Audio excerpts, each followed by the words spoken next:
Okay, so I want to put on we'll put on the hard tires. That's fine. We'll see. If I get like completely outclassed, we'll restart. And what do hard tires do? So I know nothing about racing. So okay, hang on. I'm going to flip on my recording because this is actually good content. So I want it to be on YouTube. So hello, YouTube. I am joined with Jose. Say hi, Jose. Hello. Yeah. Hello. And cool people in chat. Say hi, cool people in chat. If you don't say hi, you're not a cool people. Anyway, we're doing... Oh, God. Did I set the... We're doing 56 laps around Kuwait. I honestly don't know if that's enough or not. That's either too many or not enough, because that's just what I did last race, but we'll see what happens. Get ready. But I have no concept of what is a lot of laps and what's not a lot of laps. Well, I try to make my races an hour and a half, and so I'll like... Okay, so I got you. If a lap time is like a minute and a half, then it's 60 laps, right? Okay, yeah. But... Aw, Alex, I think you're cool. But, the coolest. But, you know what I mean? Like, I didn't track that at all. Oh! I killed him, man. Yellow flag. Let's try. Let's restart.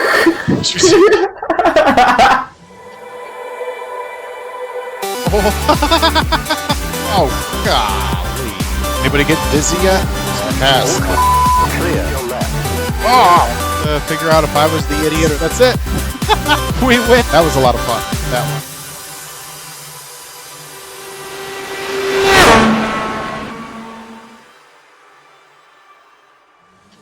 Verstappen is now in the lead. Oh, that's great. Okay, and I also want to turn up the volume. Good luck on your math test, buddy. Yeah, well, we brought him back. We brought him back from the dead. That didn't happen. You saw nothing. Yeah, it never happened. Okay, all right. Yeah, 56 laps. Heads up, get ready. we got the time stone. All right, so, hi, YouTube. Hello, everyone. Cool people in chat. Jose's in chat with me. What's up, everybody? We're in Kuwait, the Kuwaiti Grand Prix. This track's real. So, you were asking me before I started the recording. Yeah, before. About hard tires and stuff, and this is kind of going to lead into that, which is that I've got like I'm calling it a tank setup, which is just I've intentionally made it harder to perform in it because the AI is just a touch slow. And one of the things I do is I put the hardest compound tire on it, which is, so tires can be kind of, there's a kind of a gradient, soft to hard is how you'll hear it. And, that's an AlphaTauri. And, so a hard tire will last longer because it won't shred as easily, but it doesn't, think about it kind of like as bubble gum. Soft tires are really sticky bubble gum that, like, as they roll across the road, they stick to the road. Whereas hard tires don't stick to the road as much. So the soft tires get shredded because they're sticky bubble gum, and the hard tires don't get shredded as badly, but they don't grip as well. I don't know if that helps. Depending on like the rate, like the track, depend on what tires you use, kind of, or is that playing a factor? Yeah, in general, like if this was a real race, there would be strategy involved because you would need more than one set of tires regardless over the race. Oh, okay, so you can use different tires throughout a race. Yeah. And so it would be like, I'm going to start on the softs because I want to go real fast, real quick, and then I'll switch over to the medium or the hard compound so that I can run the rest of the race on that, or, you know, vice versa, or whatever your strategy is. That's actually a real-life strategy. But in Assetto Corsa, I don't have strategy available like that. I don't do pit stops because the AI can't do them. Okay, that's fair. So, but if you were playing against other people, they probably could do that. Oh yeah, absolutely. And also, whenever I'm racing not in Assetto Corsa, that's also a thing. It's just a thing about Assetto that the pit stops don't really work. So. Okay, cool. No, that's cool. That's cool information. I don't know much about racing, so this is cool. No, that's fun. I love having people. Like, I know the basics, and I can explain the basics about stuff, but it's cool to talk shop, you know? Oh, for sure. Yeah, I've been to a race. I've been to two. I've been to Texas Motor Speedway. Like a NASCAR? Yeah. Yeah. I've only been to NASCAR races. I've never been to any other races. Okay. I've only been to 2 NASCAR races. I went to the Texas Motor because I lived close to it at one point. Yeah.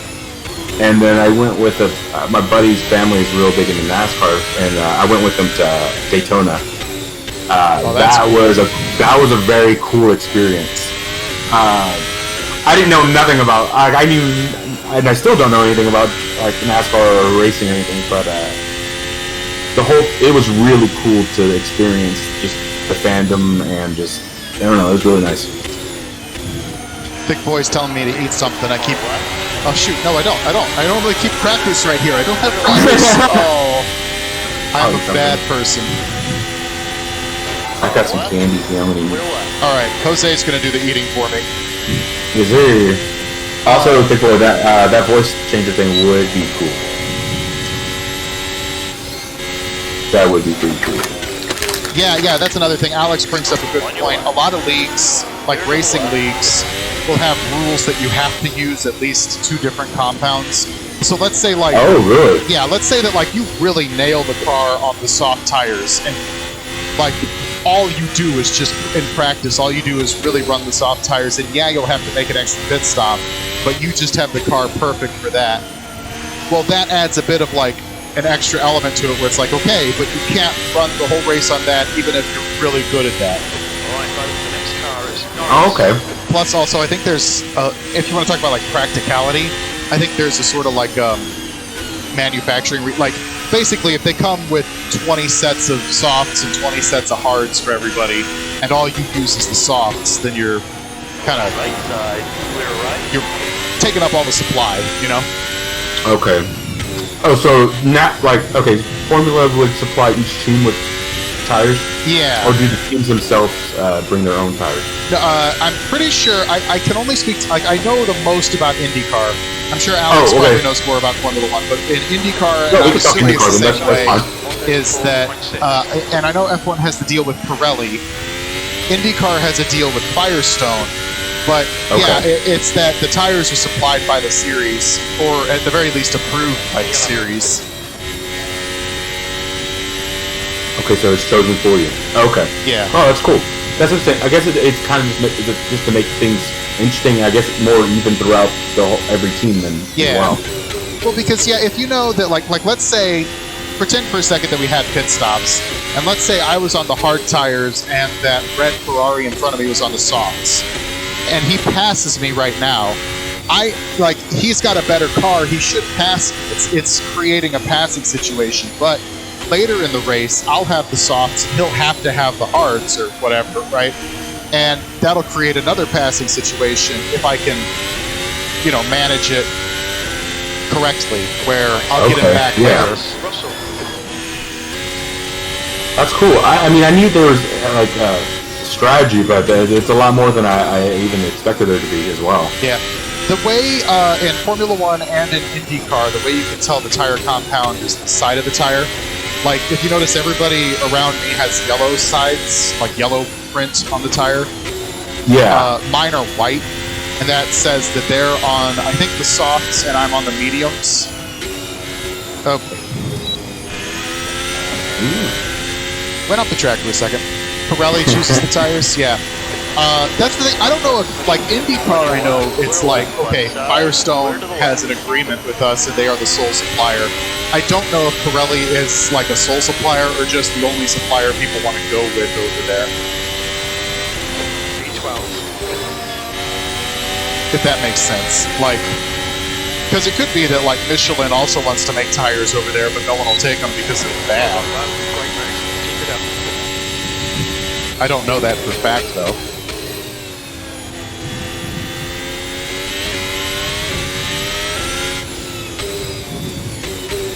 Pirelli, are they like exclusive? Like, does F1 have a deal with Pirelli? Do you know, Alex?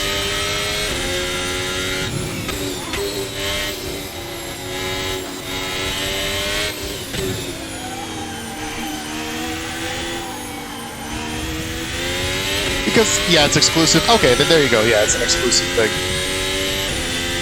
Okay, so they probably just bought it. It's probably the contract too, then. So they probably have like a certain amount of years on the contract until they maybe find us another supplier or re-sign another Right, yeah. contract. Okay, that's fair. The Yeah. reason I didn't know for sure... I'm sorry, go ahead.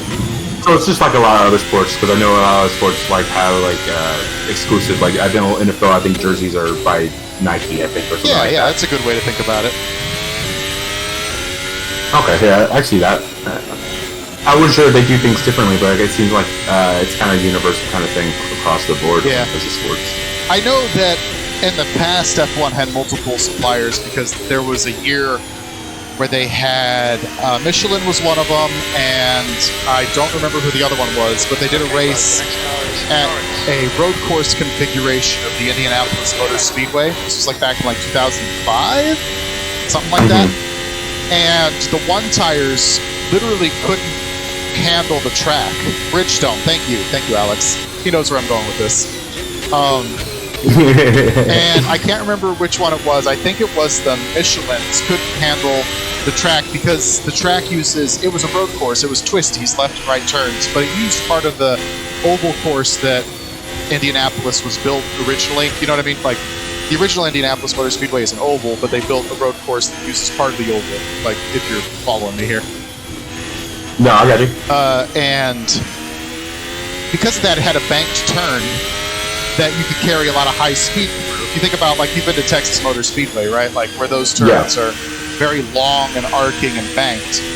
And Michelin didn't build their tires to handle the G-force load, basically. And so there was this risk that they would kind of explode. Just because... Okay, yeah, I could see that would be a problem. And so they withdrew all their cars. Like, anybody who had a Michelin tire car just decided not to race. And so the race was only between 6 cars. Oh, wow. Yeah, and Alex is on the back half of that. Bridgestone and Firestone are owned by the same parent company, or what? I think Bridgestone is the parent company of Firestone.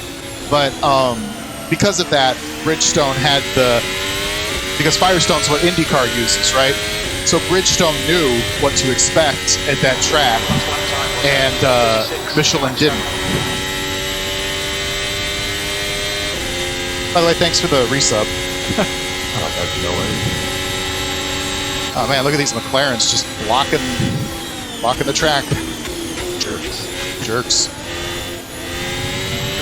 What car are you driving? I'm in an Audi.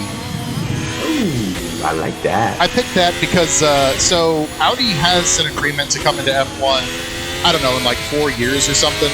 Like they've announced it. Alex will tell you. He knows more than I do. But so they're not there yet, but they've announced that they're going to be, and I'm like, well, let's just pretend that they're there now and that they're stupid enough to hire me. I'm surprised that that's not a company that's already in these kind of things. I think a lot of companies bounce in and out. Like I think Audi's been in there before. Oh, okay. And then, and then it's like, well, marketing research says blah blah blah. Come back in 5 years or 10 years or whatever. 26. There you go. Yeah, Audi's coming in at 26. So I'm just being a sneak peek up here. What side? We're left. Audi will enter in 2026. You're ahead of the game. You're a trendsetter. And then my teammate is Daniel Ricciardo, who he was an F1 driver last year, but this year he like lost his job basically. And I'm like, well, let's give the poor guy his job back. Because I need a teammate. How do teams work in this? Because I know NASCAR also has teams, if I remember right. Yeah, NASCAR has a whole charter system that I don't quite understand. Formula One there's like I don't know if it's like a team union exactly, but they submit certain qualifications or whatever, and most of them have been there for like 10 years plus.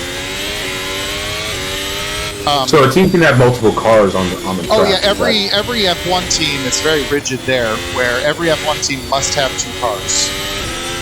And now, is it a point system, like depending on like where you finish in the race? Yeah. One of the things that scrolls around on that JPEG at the bottom, which I know it takes forever to scroll through all the information, but there is the point system where it'll say, you know, I don't know what it is, but like 25 points for a win or whatever. And then do those points go to that driver or do they go to the team? Both. There's 2 separate championships in play. Okay.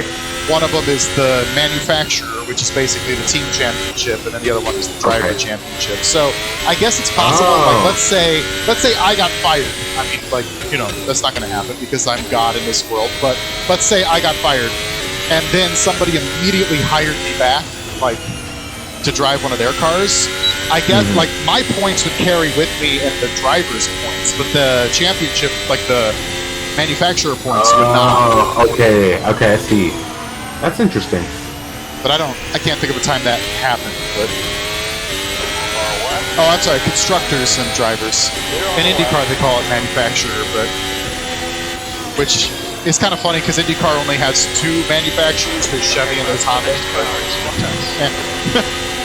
F1, it's a lot more. There's Ferrari. There's gosh, I'm drawing a blank here. Hang on. I'm trying to think who makes McLarens and who makes Red Bulls. Alex can tell you, but there's a lot of different engine manufacturers, and some of them aren't. Like, you would think Aston Martin would make Aston Martin's engines, but aren't they just rebadged someone else's engines? Oh, that's interesting. I didn't know that either. You're right. Ferrari, Mercedes, Honda. Yeah, Mercedes, of course. Renault. We're right. I'm just going to swallow Renault. up here. You got, it's French. Renault. Aston Martin uses Mercedes. Yeah, I knew that Aston Martin would use Aston Martin. That's interesting. Like, my whole knowledge of that is just from that movie, Ford versus Ferrari. Like, I know nothing.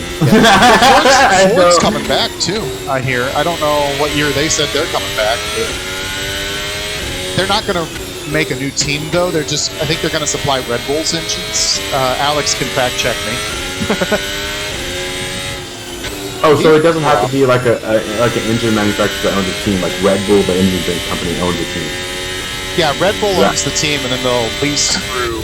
Okay. I mean, they could make their own if they wanted, I guess. But they don't want to. I'm just all over the track in a bad way here. It probably wouldn't be financially sound for them to do it. I don't know. I mean, F1 in particular is kind of like just burning money, just lighting it on fire. So, yeah, Ford. Okay, so there you go, 26 again. Oh, okay, cool. But like F1 teams spend more money than like some countries have in GDP. Like, it's nuts.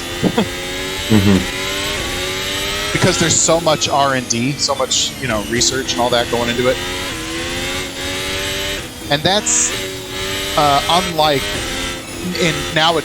unlike most sports. Like, for example, IndyCar, nobody builds the IndyCar as far as like each team doesn't build that stuff, they buy that stuff. So the car itself, like the chassis, the part that you see in IndyCar, it's all made by the same company called Valera. And there's modifications you can do to it. I don't know if you're following me here, but I got you. I'm following. okay. Like, so they buy the car, and then you can change the wing angles and things like that. But for the most part, IndyCar says you must use this car to run in our series. And same with the tires, like I was saying with Firestone. With the engines, they have a formula, and they say any engine manufacturer can enter, but they must follow this exact formula, where it's 2.2 liter turbocharged V6, I think. Like it's very strict, so you can't just be hey, I came up with this cool new engine. You know what I mean? IndyCar would be like, well, that's cool. Everything's very regulated. Yeah, and that keeps costs down. So whereas an F1 team might spend $500 million a year, an IndyCar team will spend $5 million a year. Like, it just astronomically lowers the price of everything. So it's kind of like sports teams have like sports leagues have like salary caps. Yeah, and F1's trying to introduce a salary cap, which is actually interesting because Red Bull went over the salary cap last year. I don't really know what's going on with that beyond that they just did, but like F1's trying to do a salary cap yet still have the open development side of it. And, you know, I think people are just going to try to sneak their way around that. Like, I think Red Bull tried saying that the extra money it wasn't for the car, it was for, like, the team meals or whatever. Like, Like, oh, we paid a food truck like $20 million or something stupid. Like, I don't really know. Sure. Yeah. Food truck. We'll get less wind tunnel testing time. Oh, there you go. So there was a punishment. So there's like penalties.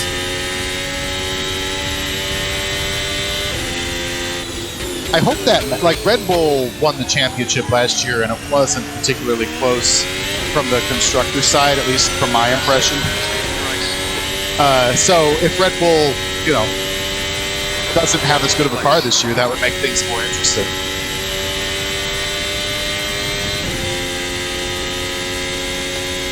It's true.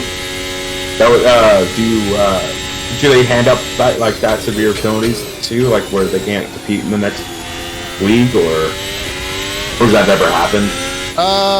Alex would be a better person to ask that. I'm not super up on the big history of F1 like that. I mean, I'm sure there's been plenty of punishments for plenty of things, but the salary cap is new, I think, in the last 2 years. I think salary caps are good. I think it helps a lot of leagues. Like, I think baseball needs to have a salary cap because I think it's ridiculous. Yeah. That's why you see 3 teams every year at the top and just very few. So yeah, I think salary caps are good for leagues to keep everything competitive. I guess it's not a salary cap in F1. It's like I don't know what they would call it, like a development cap or something. But yeah, it keeps things in check. Like the NHL, I'm a big hockey fan. That's my other sport, racing and hockey. Yeah. And hockey put in a salary cap in like 2005. And some people, I remember that. Some people say it wasn't a good move because it kind of ended dynasties. Like before then, the Red Wings had been good for like 20 years, things like that. But I don't know. I think it's better because I think dynasties are cool. After they're done, and you see, oh man, that dynasty was great. But you can say anything on basketball, like that whole Celtics dynasty or the Lakers one, or that was cool. But that was there because they could do that and they could pay for everything. To be able to make those dynasties. So no, I'm with you 100%. I think salary caps are good just because it brings the whole league together. And it also adds in, like, there's another skill factor to being a manager now. For sure, and that's the point of having GMs is to navigate those salary caps to build a team and things like that. Right. No, I'm with you 100%. I think it's good. Like, so my favorite hockey team is the St. Louis Blues, and they're out of the playoffs this year, so you'll be happy about that. But those stars.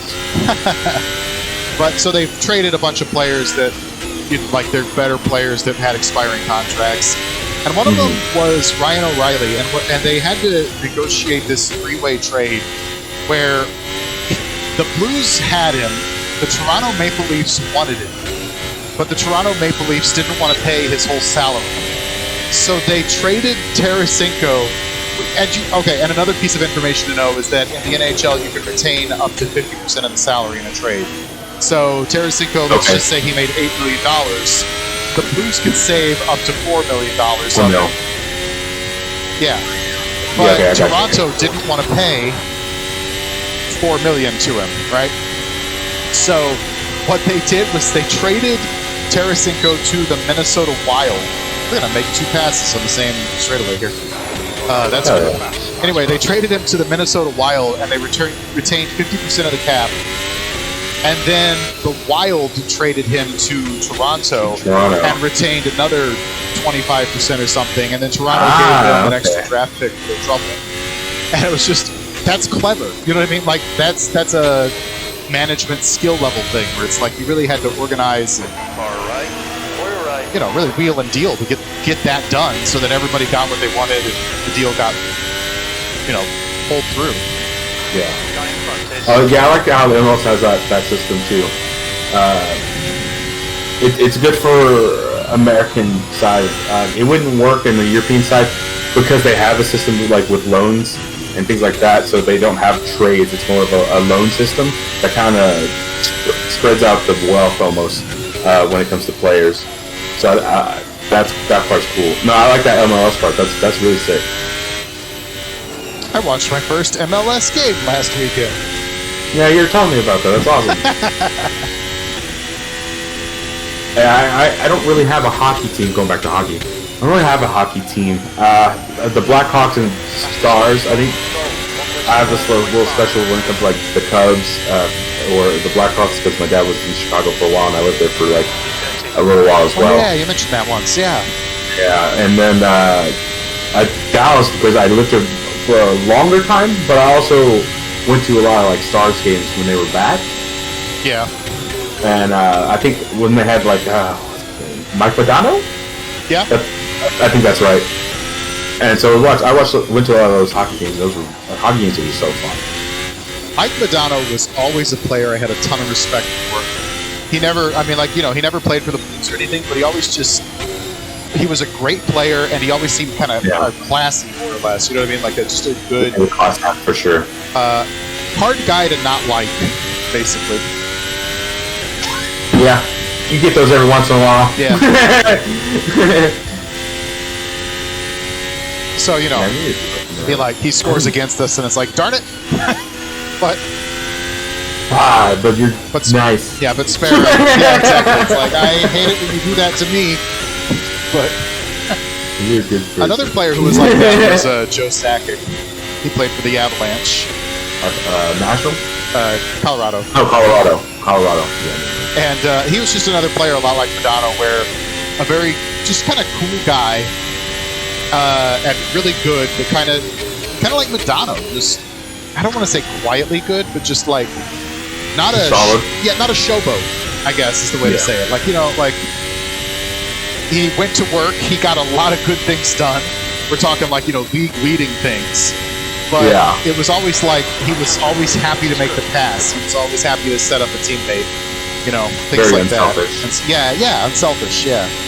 So those guys, they're hard to root against because they're just playing it the right way. They're doing it the right way. No, I'm with you. Hockey is what I want to get back into. I love hockey. Even when the Blues suck, I still catch as many games as I can, which they suck right now so bad. But they won a couple years ago, right? They did. And then, it is kind of part of the result of the salary cap, actually, because they won. And then over the course of the last, 3 years, contracts came up with those players that they won with, and they couldn't afford to sign them all.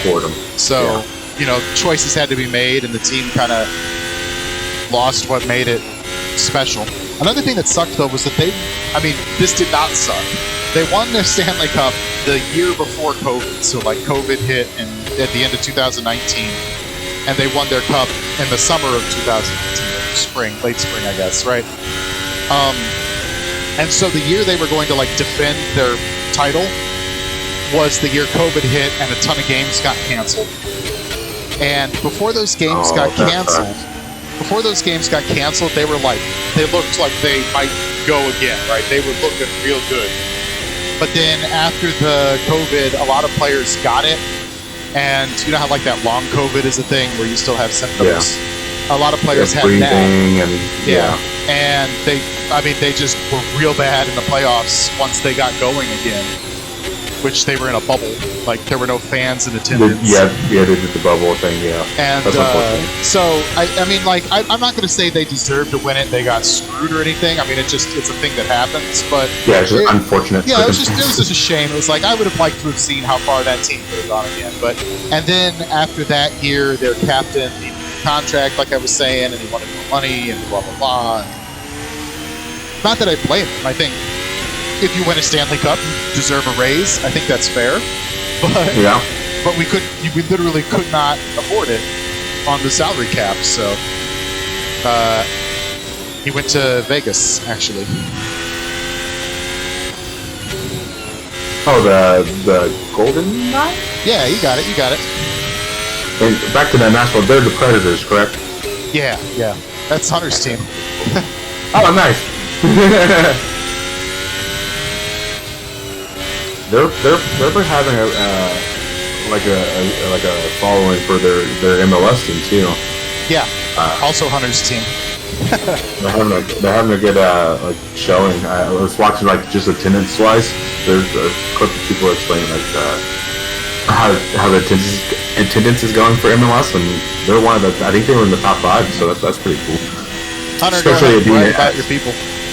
Especially for it being Nashville. I mean, I hear Nashville. I don't think a big soccer place. You know. Hope your football team's not the Titans though. The St. Louis Rams beat them once. Haha. When they were the St. Louis Rams. Yeah. One time, St. Louis had a football team that was worth noting. The early 2000s, man. Yeah. Greatest show on turf. I am obligated as a St. Louisan at this moment to say fuck Stan Kroenke. And yeah, my buddy, one of my best friends is a St. Louis. He's a Rams fan. Yeah, he didn't like that guy either. No, yeah. What a jerk. Don't like him. 0 stars. I have a cool fact about him. He actually just bought a gaming org. Really? Yeah, I don't know if it was for Call of Duty, but I mean, he like a pro gaming org he bought. So you're saying, in a very roundabout way, we are direct competitors with Stan Kroenke now? I wouldn't say direct, but maybe close in the same realm, maybe, yeah. Well, right up until the moment he wants to sponsor me, fuck Stan Kroenke.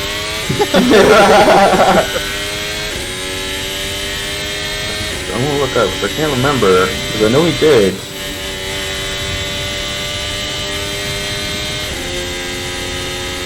Oh, he's getting wiggly up there, Leclerc.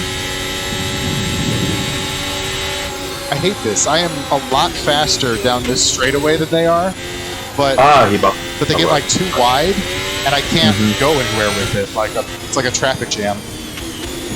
Yeah, he bought the guard, and it's a Valorant team. Oh, okay. They may do other games, but for sure I know they do. They have a big Valorant team. I knew it was a team. I just couldn't remember where. I couldn't, or what, like what they did. I've seen people playing Destiny 2 again. Makes me kind of want to play it again. I never figured out, like, my brain never figured out how to do shooters, but just about everybody I know otherwise plays Valorant. Oh yeah, computer shooters are not my thing. Like mouse and keyboard shooters, not my thing. I'm a controller player. I just recently got, in the last like couple years, got computers to actually play games on. So getting used to mouse and keyboard was a struggle. In general, I don't even do it for shooters unless the game makes me. Right. But I try to avoid shooters on the mouse and keyboard, so I'm just not good at it. I think it's just more of a comfortability thing. So for a decade I played on controller, so competitively. Hard to switch habits like that. Yeah, I was just saying, I did not know when I joined Revolver, which is the proto Ether. I did not know that like you and JC had been like in the competitive scene. Oh yeah, I was playing crazy. Like playing competitive. I started around 11. I was doing RTSs at first, like Command and Conquer, Age of Empires kind of thing, and then I moved to Halo, and then from Halo to Call of Duty. Yeah, I was in the competitive scene from 11 to 1920. You mean 2020? Oh, really? No, 20 years old. 2020. Okay. No, 20 years old from like 11 years old. Okay, I thought you were saying year numbers. Sorry. So about a decade, a little over a decade. Yeah, that's huge. But I did competitive like consistently. I dabbled here and there again just to see if I wanted to go back into it. But no, I made some good money in competitive play. Made some good money. It was fun. I enjoyed my time. I think I could have done better, but life. Yeah, that's how it is. Yeah. It happens, right? Still though, it makes me feel like I'm streaming, like side streaming with a celebrity here right now. But You're not. You are not. Furthest from.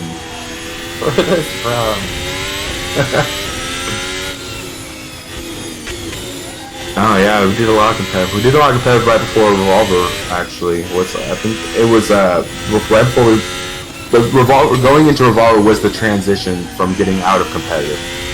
yeah, which I guess that worked because it took me years before I realized that was even like the genesis of Revolver. Like, Yeah, it was crazy. Like it started just playing Call of Duty. That's where I met JC. He won't admit it, but I whipped his ass and his team. we need to get him in here. We need to get a. He will die on that grave of not admitting it.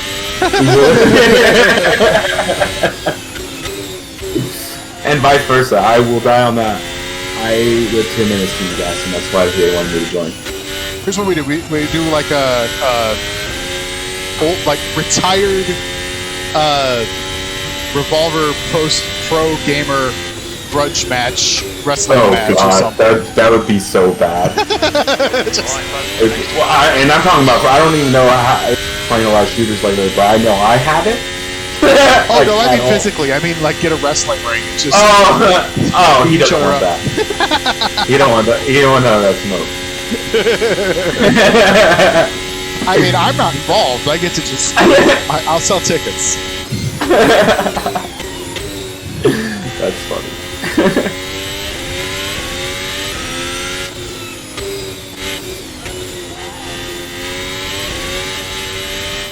What lap are you on now? 22 of 56. I think actually this is going to work out pretty well. Nice. Because the lap times are about a minute 30. Well, it looks like 37. About a minute 37. So if I want to do an hour and a half, 56 laps, that'll be a little over an hour and a half, but not much, I think. So just luck of the draw there with me not paying attention.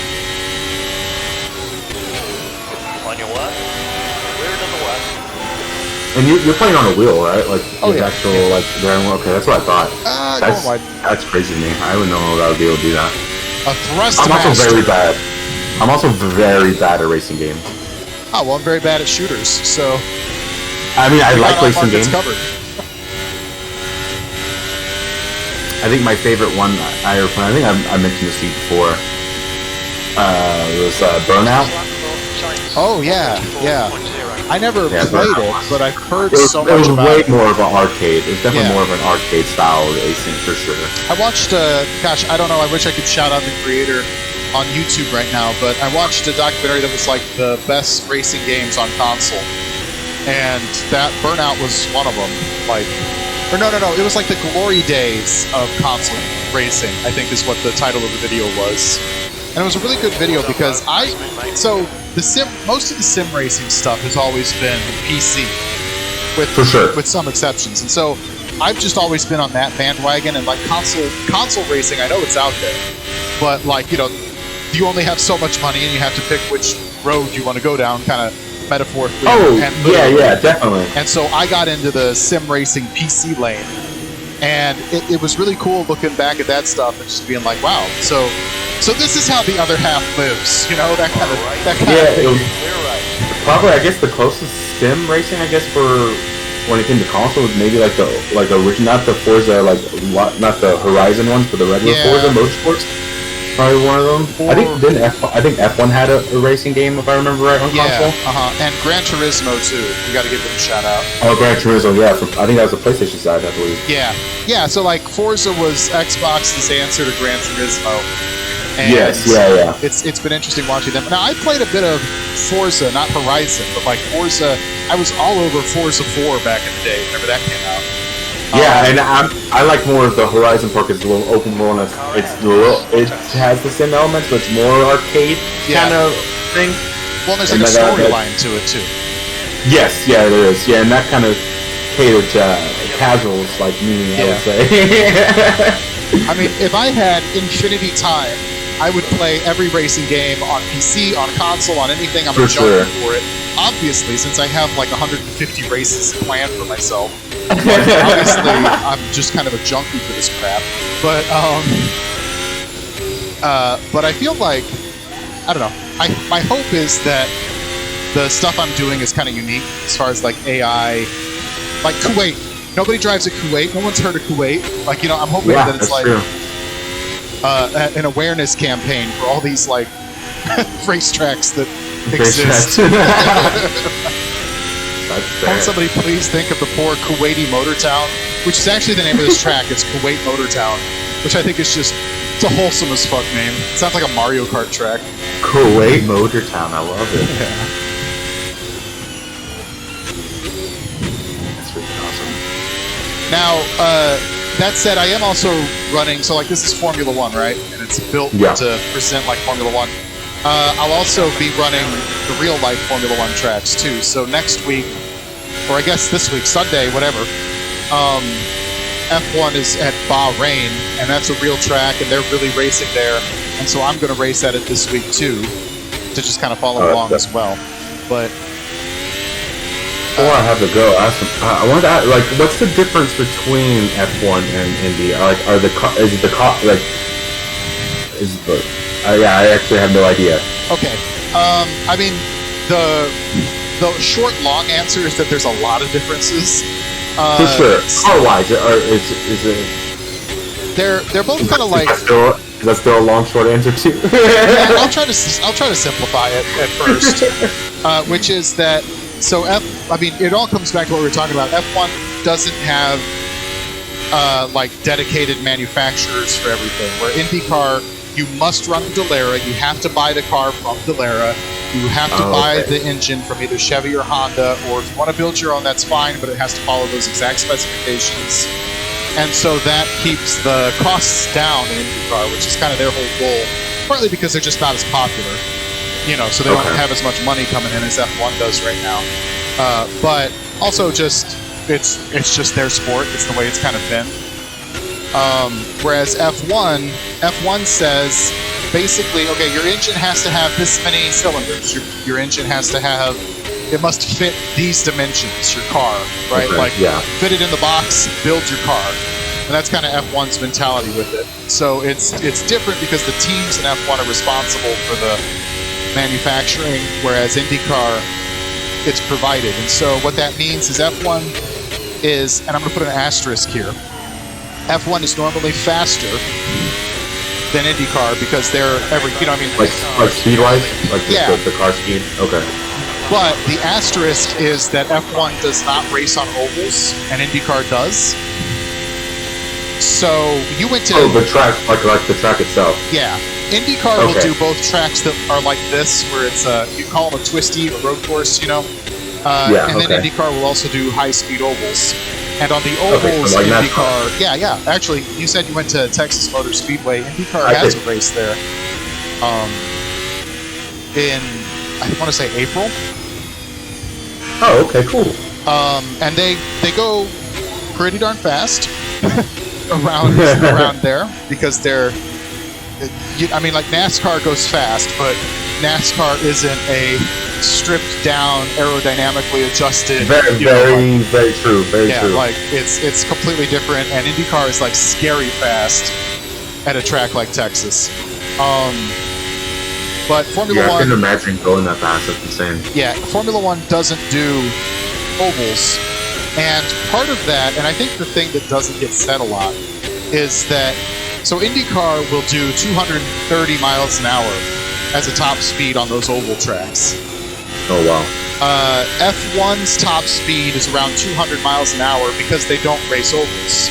Now, if IndyCar were to run this track, IndyCar's top speed would be about 180. Because it's, you know what I mean? Yeah. So the IndyCar is kind of built like a tank compared to an F1 car because they have to withstand those crashes at 230 rather than 200, things like that. 200. And so because of that, it weighs a lot more. It has like a lot of redundant kind of safety systems and things like that. So they prioritized safety over road course speed, basically. Because, you know, an IndyCar on a road course crash, they don't have to. Road courses, they're not as fast, they're not as extreme with the physics involved and all. So a crash on a road course is not. I mean, I'm not going to say that they can't be bad. They can be bad, but generally speaking, it's going to be, oh, you ran into a wall at 60 miles an hour, that hurt, but we're not talking about you disintegrating into a powder of red mist if the car fails. You know what I mean? Like, whereas that definitely has happened before in IndyCar. So, yikes. But I don't know if I'm making sense there with the No, I'm following as much as I can. Okay. Without having a knowledge of, like, even though, like, a little knowledge of it, Yeah, I was going to say Grosjean. I was thinking of Grosjean. He was a F1 driver who got in a big crash at Bahrain, actually, that track that they're racing at, actually, kind of. But in F1, and his car, like, split in half, and the fuel cell exploded, and he caught on fire, and he was wedged underneath a guardrail, and it was real bad. He jumped out of it. Like, he literally had to just jump through fire to survive, basically, right? Tom Cruise saved me with your witchcraft. Yeah, exactly. And but now, actually, funny enough, Grosjean races an IndyCar.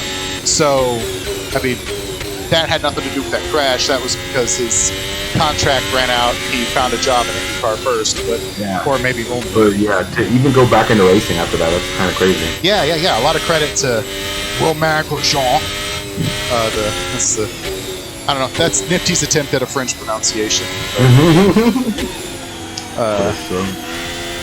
But no, yeah, and it was, he burned his hands real bad. But honestly, if you get in a crash at 150 miles an hour and you burst into flames, and your hands are the only thing that's injured at all. Yeah, like, I was about to say the same thing. It sounds like that doesn't even sound like that bad if your hands were the worst part about it. That heals. That. Yeah. Oui. Because I heard that your car split in half and it blew up. Right. And then it got wedged in a guardrail, which blew my mind. Because you can kind of see it at this track too, on the left-hand side right now. Probably all the walls. They're basically like souped up Armco, I guess is what they call them. They're like souped up guardrails. And that does, like, I don't know. I don't know really what I'm talking about. So that's important to know. But it just, IndyCar doesn't have a lot of those, if any of those, at their tracks. And this is part of what I'm saying about, like, the safety that's required to go at those faster speeds. All of their walls are either a material called a safer barrier, which is a styrofoam. It's this really complicated mix of materials that. But it's something that can absorb an impact. Absorb the impact. Okay. And that's on, like, the most dangerous parts, and then the least dangerous parts they'll just put up a concrete wall, because you got to stop the car somehow. And they basically ask the car to withstand a concrete wall. And the F1 car, they didn't ask for that. So they have these kind of like what are just like super guardrails, basically.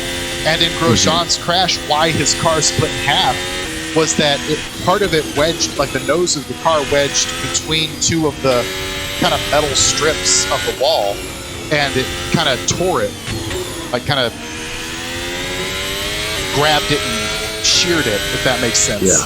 No, yeah. And when I saw that, I had never really given it any thought, but I was like, I'm used to IndyCar where, I mean, I probably could count on one hand the amount of tracks that have a wall like that, because, they don't want specifically that to happen. That's one of the things that they were looking out for. And it just shocked me that F1, with as much prestige and notoriety and, frankly, the unlimited money that F1 spends every year, that they have so many of those kind of walls, or barriers, I guess I should say. Yeah. And I was just like, what? Wow. I mean... Yeah, it was very interesting. I didn't... And again, I don't know what I'm talking about. It might be that for whatever reason that's actually safer than you think, and blah, blah, blah. I'm sure there's some of that. But just in general, I think if it had just been a concrete wall, I think Grosjean would have just kind of bounced off of it. And, like, the car would have remained in one piece.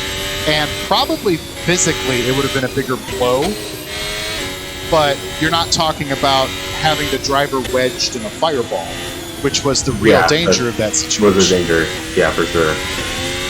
So I don't know what I'm talking about, really. I'm not I don't even know, sports safety engineer. I don't know if that's a position, but like, I was just like, wow, yeah, that seems pretty obviously not right. Well, yeah, I've always wanted to know the differences, or just what separates the two. Yeah. Ideally, what I would say is Formula One is the top level of road course driving, probably in the world.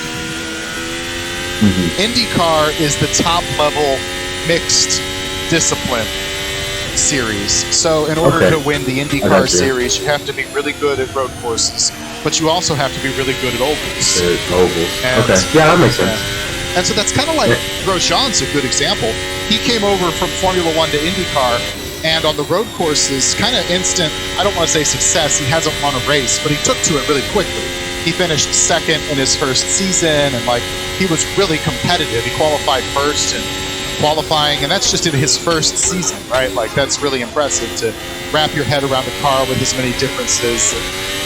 It's kind of like going from, I don't know, let's say MLS soccer to arena soccer or whatever, you know what I mean? Like, or American football to Canadian football, you know what I mean? Like, it's the same sport, but it's not the same sport. Like, there's enough differences. Yeah, that's what you're saying. And so for him to come over and qualify first in a race, to finish second in a race, that was truly impressive in its own right on the road course side. But then you go to the ovals, and he was crashing or uncompetitive. And well, the first season he didn't even try an oval, but then his second season he crashed out of the Indy 500. He blew out his tires at the St. Louis Oval.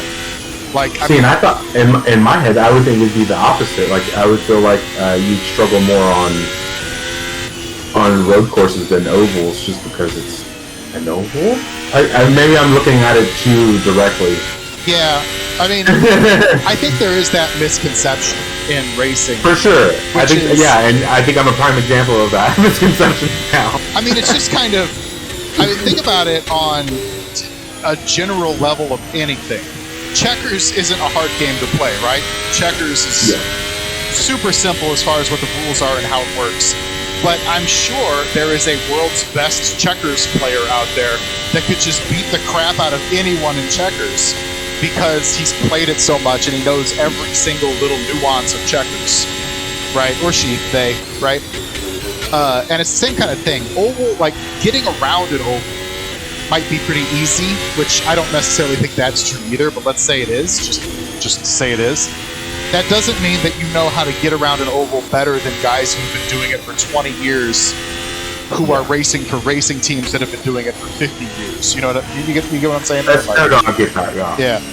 And like, it's so nuanced, and like, that's really the word I'd use, nuanced, because so you know how I was talking about tire compounds here in the F1 race, and in an oval in IndyCar, and this is true of F1 too, but it's a lot bigger of a deal in IndyCar, where it's not the tire compound on the oval, it's the tire pressure. And since the car is only turning to the left, they will intentionally underinflate the left front tire, they will overinflate the right front tire and the left rear tire to kind of try to like get the car to pivot itself around a turn. And then when they're on a straightaway, they're actually turning to the right because the car itself is so, I mean, it's not messed up, but you know what I mean? Like, they've intentionally skewed the setup in a way that it's not stable in a straight line anymore.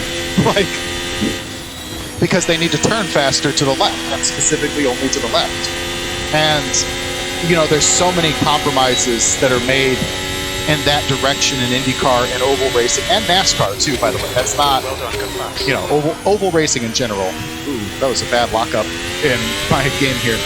But like, do you get what I'm saying? Where it's like, they basically, like, if you took an IndyCar that was ready for the Indy 500 and put it on a road course, it would look like the stupidest car when it started going in a straight line, because it would basically be like crab walking down the whole track.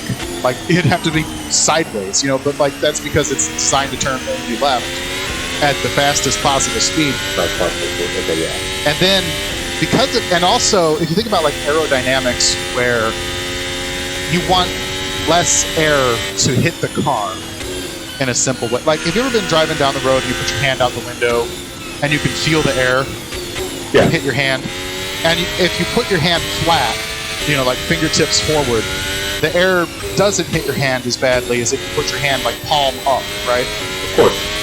And so that's a factor, because if you set the wings on these little cars, because you know how there's like the front wing and the rear wing and all these little aero bits on it, they all act like your hand out the window. They'll catch air, and that helps. That helps stabilize the car. That helps push down certain parts of the car. So the front wing, what it does is it grabs air and pushes it down so that the front tires turn better, right? Because you're pushing the front tires into the ground to grab the pavement more, right? Okay, yeah. And rear tires too, because the rear tires is where the power comes out of the car. They're rear-wheel drive cars. So, but at the same time, you'll know that there's a lot of resistance if you put your hand flat out the window like that. You know. So the air it'll parachute, right? Like your car will act like a parachute. So there's this compromise of how little wing can I put in, because I want as little air resistance as possible, yet still control the car. Okay, I see. At 230 miles an hour. Right? Miles an hour, yeah. And it's this knife's edge balance. And when you watch, particularly the Indy 500 or the Texas Motor Speedway race that IndyCar does, you'll notice that the cars look fine, and then all of a sudden it just snaps and it spins around like a top, and they're gone, right? The car is in the wall, it's disintegrated into a million pieces, the day is over. Yeah. And that's because it's, you know, that's a guy who that's a team, I guess I should say, because there's engineers and all that. That's a team that got it wrong by like a fraction of a centimeter on the wing setup or whatever, right? Yeah, that's insane.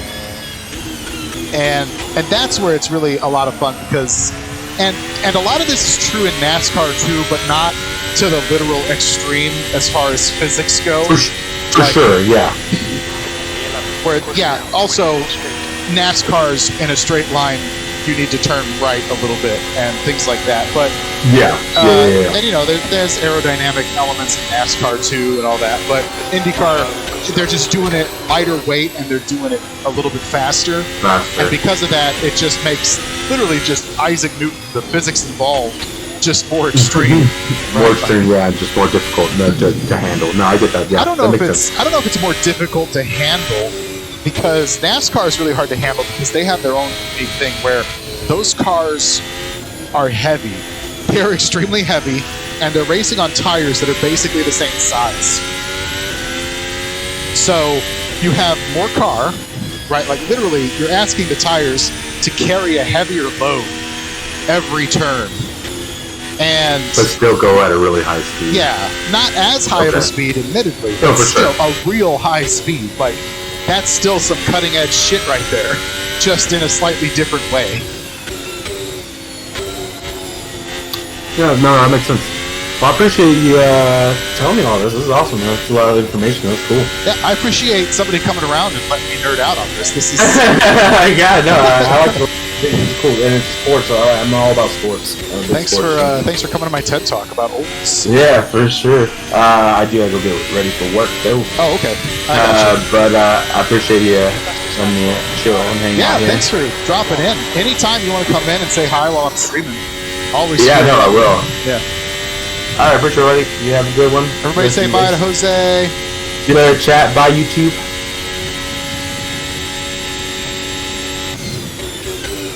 Just us now, back to boring old Nifty. With 20 laps left, here's the race situation. We are in 10th place. So I think as far as balance with the AI, we've done a pretty good job of tanking our setup just enough to be properly competitive. And so we'll kind of put our head down for the last 20 laps. I mean, obviously I'm still going to chat. But, you know, we're going to focus forward a bit in these last 20 laps, do some pushing, try to gain back as many points as we can here. At least get around Ricardo. We don't want to be outperformed by our teammate. That's a bad thing in F1, I hear.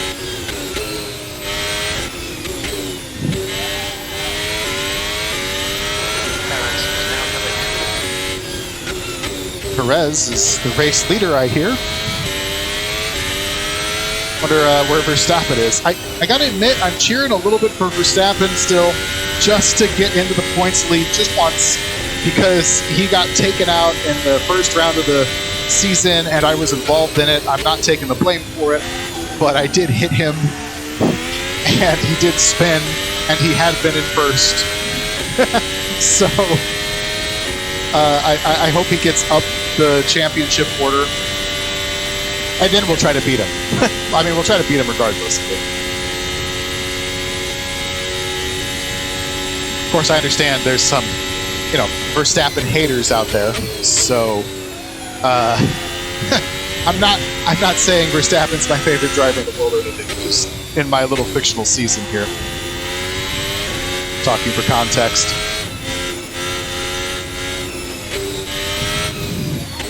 This track is really, this section of the track in particular is so fiddly.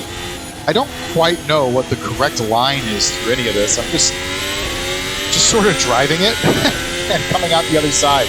And then I'm back to parts of the track where I have a pretty set strategy for, car placement and such. Oop, wrong turn.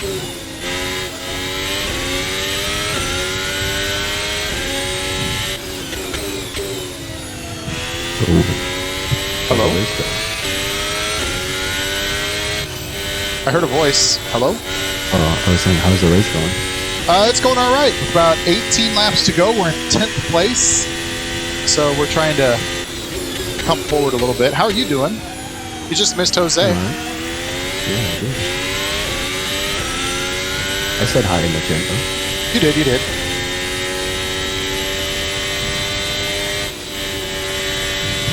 Did you hear my TED talk on aerodynamics and shit? I did not. Oh, okay. Jose was asking about differences between IndyCar and F1, and if you ask a little question, I'm going to give you a half-hour explanation with this shit. Regardless, aerodynamics on the differences is quite a bit. Yeah, And I'm not even an IndyCar or an F1 fan. Right. I mean, I'm just a race car enthusiast. They're both like bleeding edge technology, but one is the bleeding edge of bleeding edge. Yeah, one's the bleeding edge of cheating. Yeah. Of just like saying fuck you to physics. Just like, I can make air do this. What now, Isaac Newton? That's the second Isaac Newton reference I've made. I need to find a different. How about he said cheerleader. Bernoulli? What was his first name? Alright, don't get distracted because I'm in here. Keep running your normal race. I'm good. 15 laps to go, we're in 10th. What I really want to do is get ahead of Ricardo because he's our teammate. It looks bad if you don't outperform your teammates since you're theoretically in the same equipment. Yeah. But he's got to slow down. Also, probably won't help that guy is, What'd you say? I'm not riding him, but he's still there. Yeah. I had to tank my setup because the AI at 100% isn't quite there. So I'm on the hard tires and all that jazz. Oh, so you handicapped yourself. Yeah, a little bit. And at the top left corner, you can see it says ballast 150. So basically, I'm driving with an extra 150 kilos on the car. So you decided to go with the heavy cart. He's playing Bowser right now. Yeah. All you Mario Kart fans. It's which version of Rainbow Road is it that's really hard? Is it just the one that came out with the Switch? I think it's the Super Nintendo edition. That's that one's hard, but there's one where it's you really got to hit your marks real precisely parts of it. Yeah. sure if that's the one from the GameCube or if that's the one from the Wii. It's the one that looks like there's like a metallic section. Yeah. I don't know. Which we need to do. You remember when we recorded Mario Kart a couple weeks ago? No. No? I barely remember what I did yesterday. I think I'm going to put that up tomorrow as the Wednesday video. Let's sit with that in my back pocket for a while. I think I'm going to deploy it. Really bad, because when you say deploy, all I think of is Valorant. So like deploying smoke. Oh right, you were playing Valorant. How'd that go? Finally finished my ranked games, and that turned out really poo-poo. What's your rank? Since allowing my account to decay, it dropped me all the way down to bronze 1 after I finished. Ooh. I only know Rocket League ranks, but that's not good in Rocket League. Translation. I hit... I think bronze is the lowest, correct? In Rocket League, it's bronze is the lowest, yeah.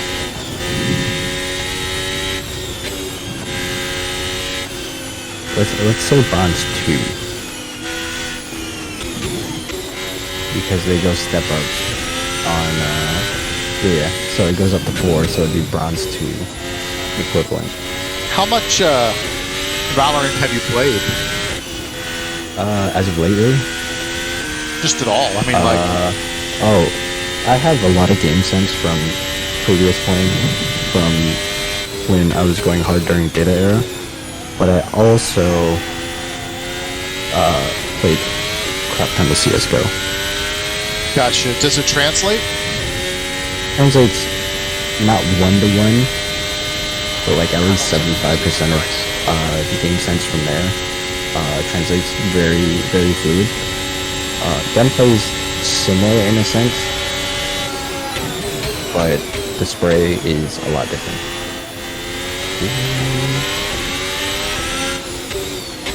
Okay, yeah, I have like over bunch of cars right here. 400 hours. Gotcha. I was thinking if you had like just started it, you should like chronicle your like path through ranked on the channel. There's no chronicle. There's no chronicle. Okay. All right. 10-4. I could do in low bronze to gold challenge. Yeah, there you go. Ooh, Sons of the Forest has an update.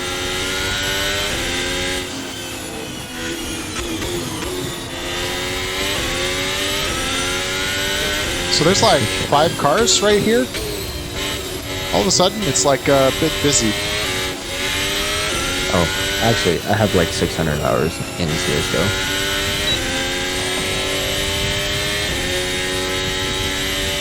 That makes a big difference. From 4 to 6.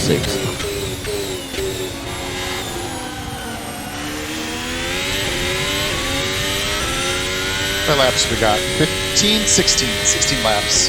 I can math. You know how many hours I have in iRacing? How many? We need to do some iRacing content. Apparently iRacing says I've only played for 1 minute on Steam. Is that just because it like just tracks the launcher? Not sure.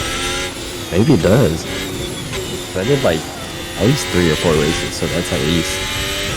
That's more than a minute. It's about like 3 to 4 hours maybe. Yeah, I mean, it depends what races, but yeah. 2 MX, 1 dirt,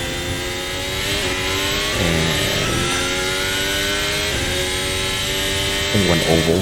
Eek.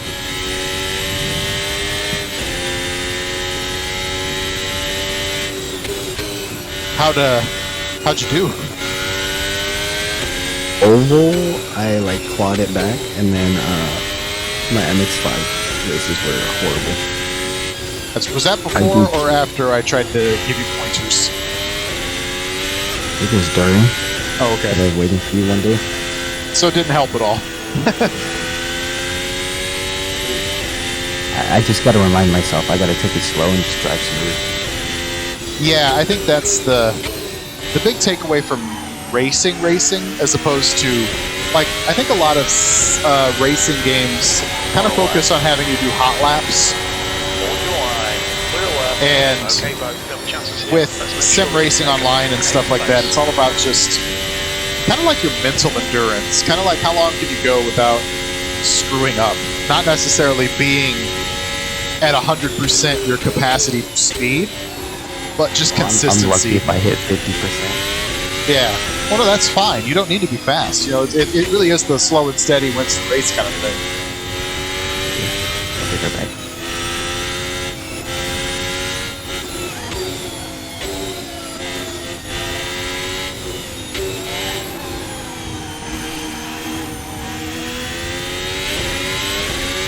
I really wish I knew what I was doing through that section of this track. I've done like 50 laps there in just this race, let alone all the practice and stuff, right? And I'm just like, I don't know. Is this the line? No.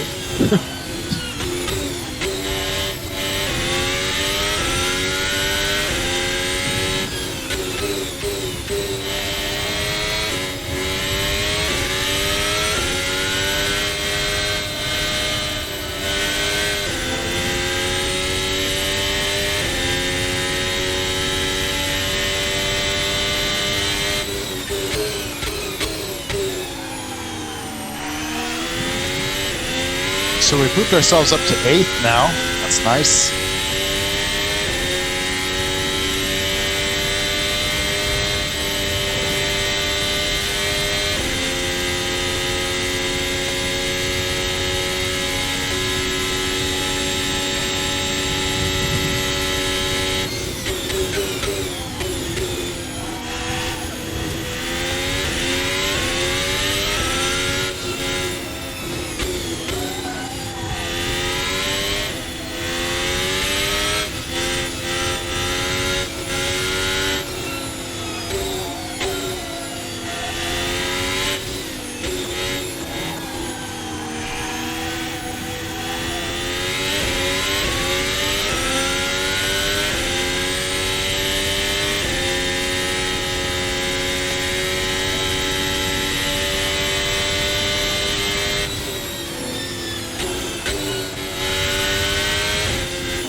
So what are we doing here?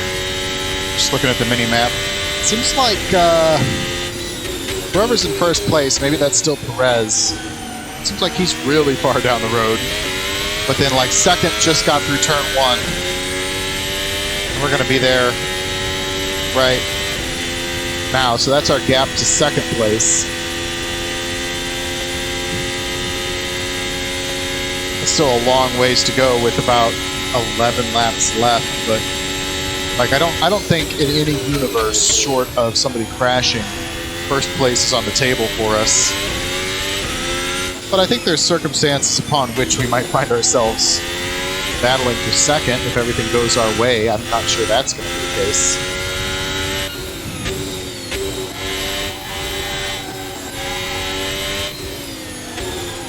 I think that's going to be the line I take, is down to 5th when I see the rumble strips on the left-hand side.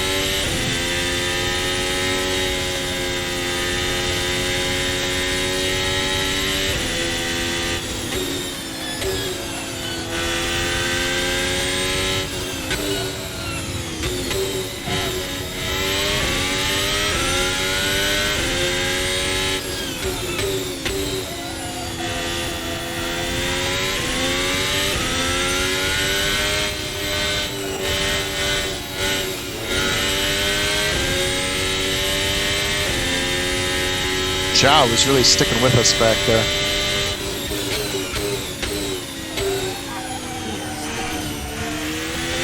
Doesn't help that I blew the apex there. Yeah. Below the apex. Hey, you're back. 134.1. Yeah, I'm back. Either you dropped out, or I just didn't hear you say you were going away for a bit. But welcome back. Oh, I had to run to the restroom. Gotcha. I had to get a chicken sandwich. Sandwich. Talladega Nights right now. The next car Oh. is what else? Did you thank little baby Jesus? No, I think Oprah Winfrey. God, I hate this part of the track. I just you know racing games, like you find tracks and there's just sections of it you don't really understand how to get through. Like I think it would take That's all of them, minus the straights. I think it would take a team of scientists like a year of research to find the optimum line for that turn. Yeah, but then you got other variables, which is the sad part, because once you have the weather and everything else taken effect, and then on top of that, the tarmac, once it gets worn from tires and glazing. Yeah, that's true.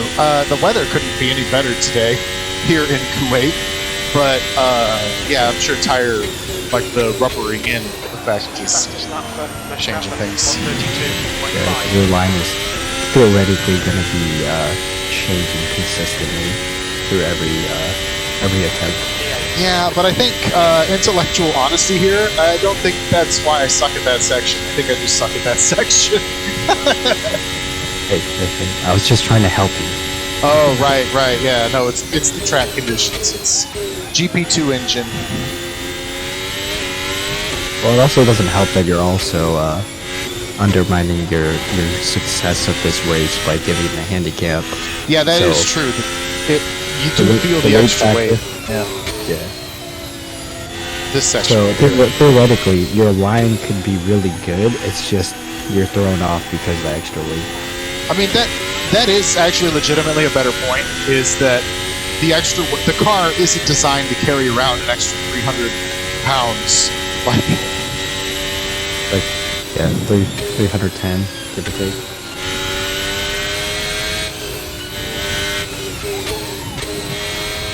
Like 2.52 pounds or something like that, right? I just rounded to the nearest. I know. So like one Or like 2 1 mile is like 0.6 of a kilometer. And I know there's more to it than that, but basically 100 miles an hour is 60 miles an hour is 100 kilometers an hour. And I know that a pound is basically half a kilogram. Like, you know what I mean? Just I keep it simple in my head. Yeah, my thought process goes the other way around. 1 kilo is about 2.2 if you round it. Yeah, he was holding still. Sergeant. I mean, you have about 320 some odd pounds.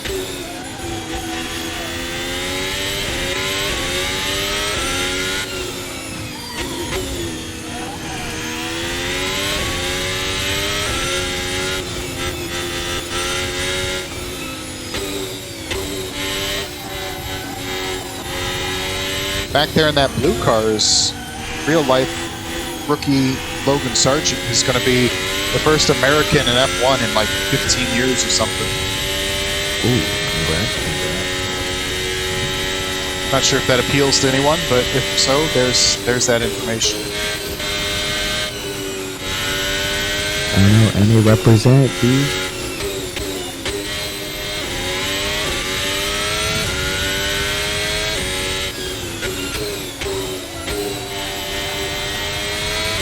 He's on Williams, which is not known for being a great team, so I wouldn't expect much out of him this year. But I think when you're in that situation, you just want to show something. You're going to be like, yeah, I outperformed the car. I finished 10th, and it was like the 15th best car. You know, he just wants something under his record, and then he can hopefully move up from there. Yeah, like leverage.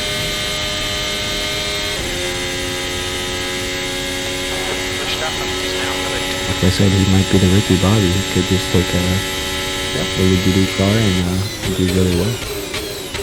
That's sad, and I kind of think this is true of a lot of like Americans that are trying to get into F1. They were born here, but they've probably been over in Europe for most of their life because that's kind of the F1 system. I like it better. There's turns instead of lefts. And the periodic right. What do you think of this track? You've been watching it for a couple minutes. There's some really interesting sections. Especially with those S-curves. Yeah. I think it needs more hills. It's a little flat.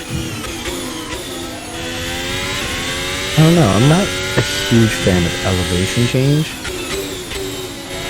I am a sucker for elevation change. Yeah. And then there's very subtle changes in here, so there's ways to unsettle the car, as I'm noticing. Like, they're not crazy changes like what you're used to. It's more like, here's a little mound, here's a little mound. Right. Which, for an inexperienced driver on a track like that, for instance me, to withdraw off my racing line is very hard. Yeah. Yeah, I'm not saying it's a boring track. I just... oh man, do I love his, like, Mont Tremblant. It's a shout out to that track. Oh, Hunter asked something. Hang on, what did Hunter ask? Said, if you could live anywhere ignoring language barriers or cost, where would you live? Cost, where would I live? I'd probably live in Switzerland. I was thinking somewhere Scandinavia, like Norway or something. Yeah. Or Sweden. We're in the same. Well, actually, maybe it is Sweden. Switzerland is like the Alps. It's just north of Italy, whereas Sweden is like same latitude as the UK and all that. Either way, but I would live in the area that has the best quality of life, or one of the top 5 quality of life countries. It's a good question. Only reason why I say that is because I'd rather live in a country that actually has really good quality of life. Like and good healthcare government status. Healthcare laws, actually, what is it called?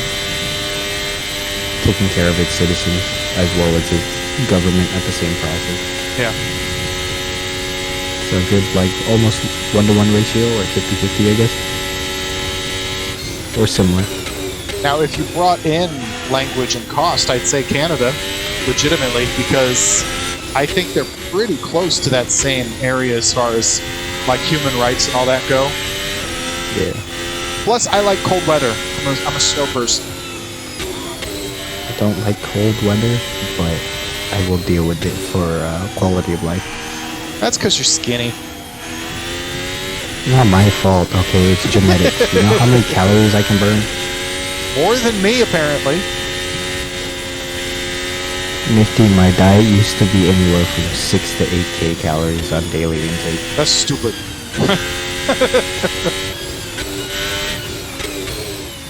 And I say used to be because my stomach isn't as stretched as it used to be. I've actually, so I mentioned this earlier on the stream, and sorry if it's gross, but like I had a flu, like a stomach flu last week, and I have noticed that like my stomach is just not ready to take on food in the quantities that I used to. I'm still recovering from my sicknesses. I went from like back-to-back months of one sickness this week, and then it carried, and I'm still feeling the supplementals of part of one, and that was like 2 or 3 months ago. Yeah, I think I'll be feeling this for a while. Switzerland, says Hunter. That's a good one. Switzerland would have to get rid of the dynamite that they have in their bridges. There's dynamite on the bridges? So, apparently what I have heard is that during World War II, Switzerland was a neutral country, but they were ready at any moment for either side to invade them, right? So they put dynamite in their bridges so that because they're kind of mountainous and rivery Yeah, kind of once you country. get rid of the way So, in or way out. Yeah, there'd be no way in or no way out. And apparently after World War II, they were just like, yeah, we'll keep them. Guy in front is. You never know when you'll need them. Honestly, it's whatever. As long as I'm in no danger, I don't care. Yeah, I don't think that's a realistic danger. It's a fun little fact. I'm full of fun little facts like that. I can feel the sneeze. Hey, we found a Red Bull in front of us. Perez. Ooh, Red Bull sounds pretty well. I don't like energy drinks. Talk about things that make me feel bad in the stomach. Come on, Bo. Push, push, push. We can get this guy. Is it the caffeine or is it I think it's like all the sugar, honestly. I drink sugar free. I mean, it might just be a combination. Here we go, here we go, here we go. That's an easy spot. We're around Perez. Awesome. Well done. And Nifty looking like he's driving through traffic. In that one section, yeah, I get off that first turn a lot better than the AI. After that, we're pretty evenly matched, but that first, or they might actually be better through a lot of sections comparatively, but they just don't take that very well, that first turn.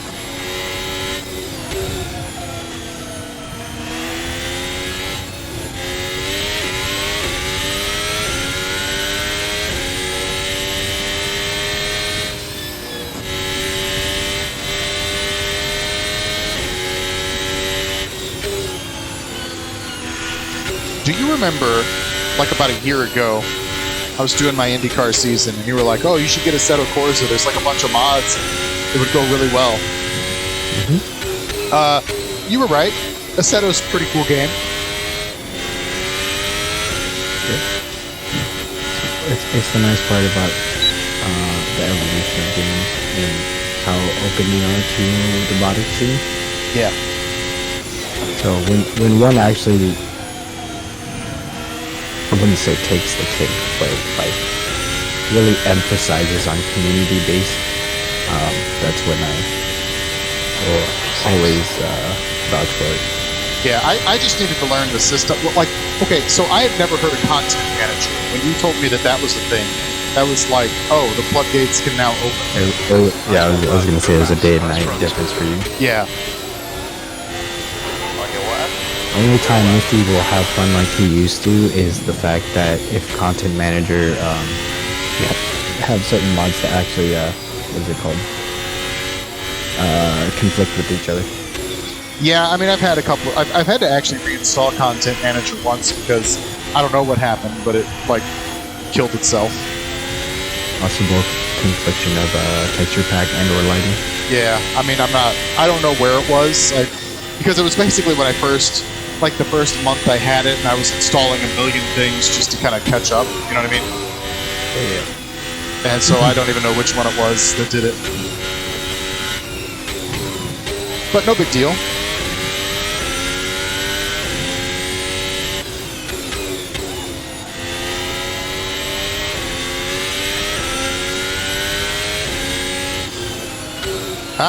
Turn, thank you.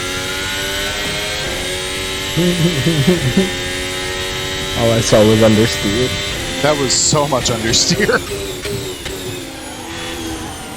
It's like, Reminds me of that one spring day when we finally got rain for the first time. car no turn. Car no turn. And sidewalk said hi. Yeah, yeah. I had that in snow once. Had to like Good pass. Well done. Oh, just. Nifty, I didn't tell you about the day it snowed, did I? I know you got a lot of snow recently. Yeah.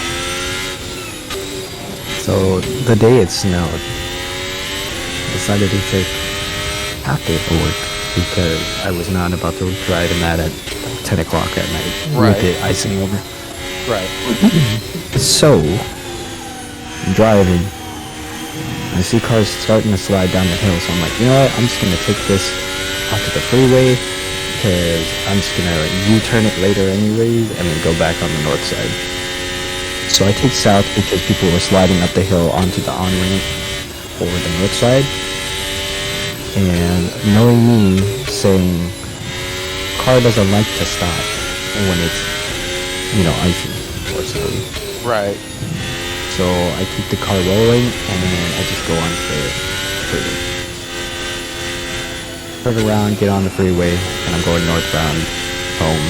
And everyone's just like gridlocked on the freeway.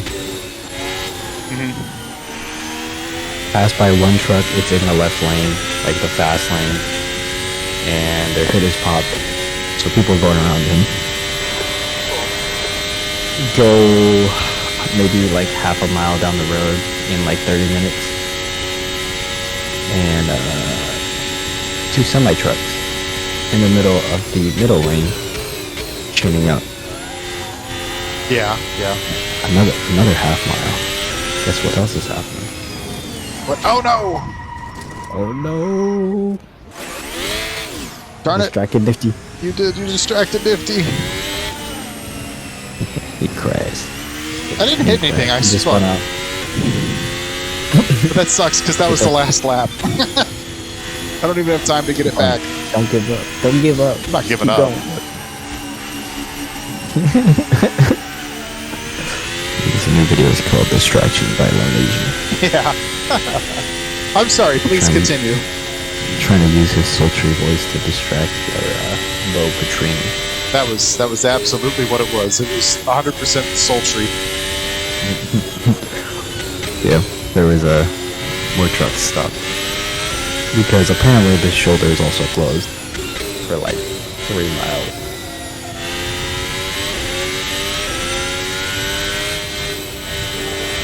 So yeah, the sea parted. Did you have a moment? Well, I spun a few times, but that's also because I had to turn off traction control. Because now you mean spun like your wheels. You don't mean literally did a circle. Oh no, I did not do a circle. Gotcha. If I did, I'd still be able to keep it in place. All right, I'd so still have any other pieces. Apologies to YouTube and Twitch. We come home P8 after maybe having P4 lockdown because I spun on the last lap. YouTube's going to get the end card now.